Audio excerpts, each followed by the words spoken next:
My name is Dr. Francis Murphy, and what you're about to see is a short video of the story of Hannah from Beaumont, Texas.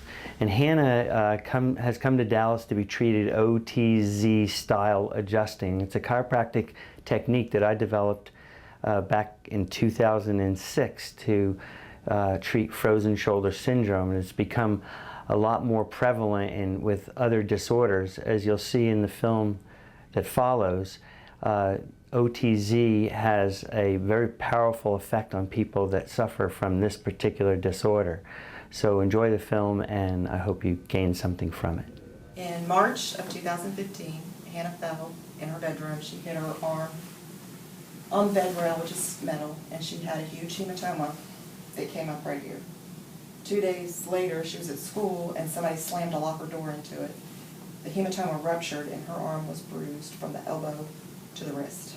I mean, just black. We went to an emergency center. They x-rayed her, told us we were looking at 10 months for everything to heal, but they didn't do anything. They did blood work, x-rays, and everything was fine. We saw an orthopedic while we were there, and then she iced it, we rested. By July, she had full function. She was swimming, everything was normal.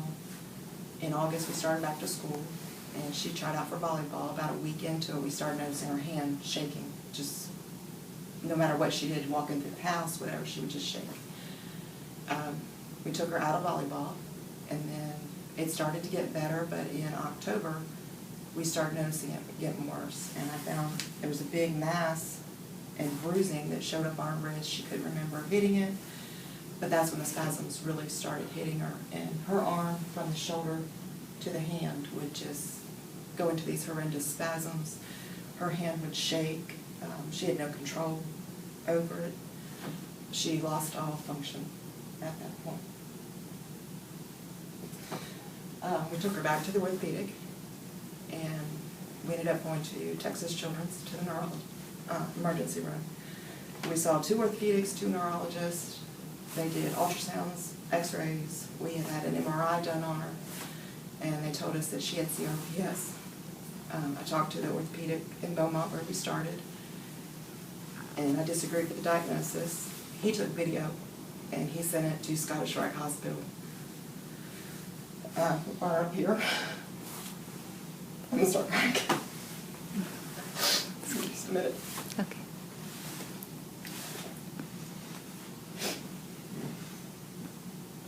You can always edit it out. Okay. Anyway, we brought her up here, and they did testing.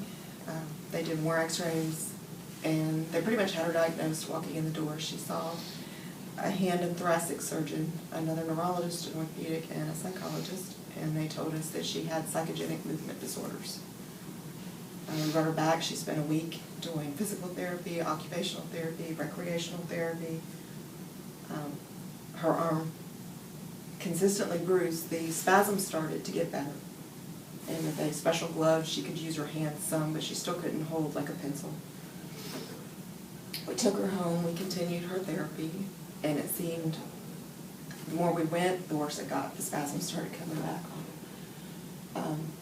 At that point, we just completely quit everything they wanted done, let her rest. Her arm slowly started getting better.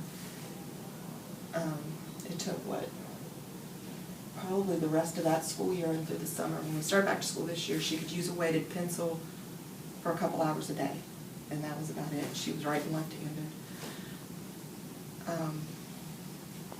We limited all of her physical activity. She could walk, but she couldn't hold anything in that hand. She couldn't, participate in any of her sport. In February, she was at school, and she fell. And she was trying to protect the arm, and she ended up falling with her wrist in flexion.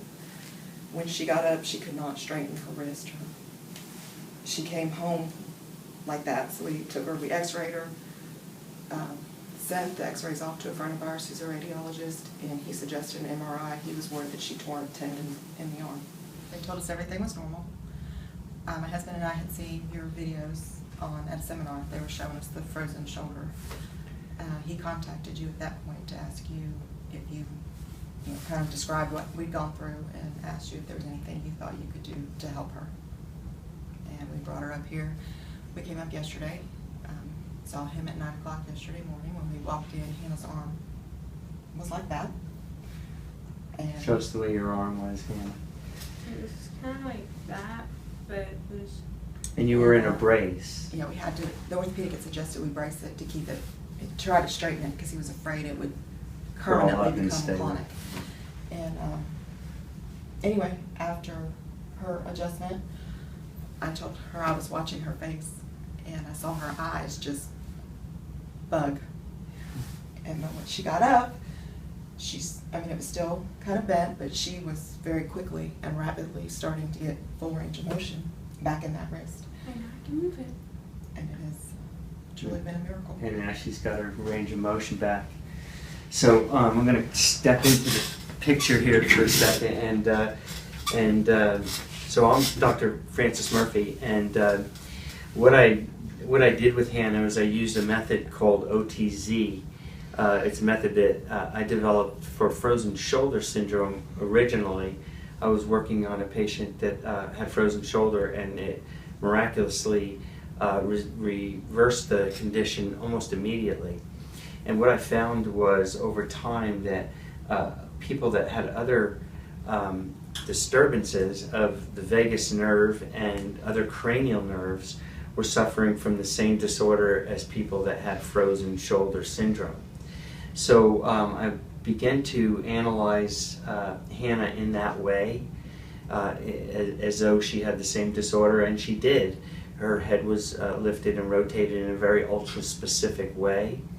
And so through the design of OTZ adjusting, I delivered an adjustment to her skull on spine relationship, and immediately her hand began to unfurl and open up again, and she was a little shaky and at first, but she was able to actually open her hand for the first time, and her wrist wasn't chronically forcing itself toward her forearm. It was opening up, her hand was opening up, but she was still very shaky because these were just minutes after we had made the adjustment. We did a couple more adjustments on her immediately afterwards, and I gave her some therapies to take home with her. Here we are 24 hours later or less, and her hand seems to be almost normal again. She's got full range of motion, she can manipulate her fingers normally, grasp things normally, and it seems like she has no more symptoms related to what she came in with. It may seem like a miracle, but it's not. There's a lot of science that goes behind this type of thinking and adjusting, and the reason why we're doing the video is so we could share it with more people, so more people can get some help. So did I leave anything out? Did we leave anything out? Are you happy? She picked up a pen last night with her right hand and wrote for the first time. Right? Are you happy, Hannah? Yes. Good. So let me ask you this. What is the thing that you miss most doing that you're going to do when you get back home again? Ooh, I don't know. Pick up your phone with your right hand. I've done that. So, one of the things that we try to teach everybody when we get an opportunity is to put the damn cell phone down. The cell phone and computers and poor posture can really weaken the body and leave people susceptible to this type of injury. Falls normally don't cause this unless there's a weakness that's underlying and allows the body to slip into a state that is not normal.